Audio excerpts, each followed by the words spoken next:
मैं वजीरे आजम सदर पंजाब आई तो बस तरावे बड़ियां डांगा छिके ते पटोकलियां च की गते आया जे माल कोई होना विच पाया आ खुफिया तरीके नाल जा रहा हूँ। शबाज शरीफ सुना बड़े निजाम सिद्ध करदा वतन है आजकल। टेंशन ना ले अगली हुकूमत और मोड़ा सत्य नहीं देनी है। मुल्क ते ना कर्जा चाड़ छड़ना है। अल्लाह दे फजलो करम नाल तू वो हिलांदा रास्ते रुपया जिवें अगे इकट्ठा करदा रहे हैं।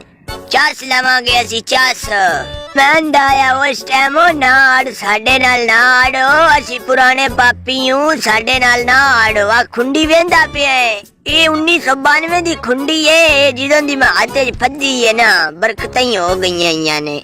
ला मैं तेरी खुंडी में एडी तू टेंशन ना ले परेशान क्यों होना है। हर छेल मोच कर दे आंदा मेरा हाथ की पै लैन दे जरदारी की या पटोकली है चो किसे तो डरदा कैश कैश हो।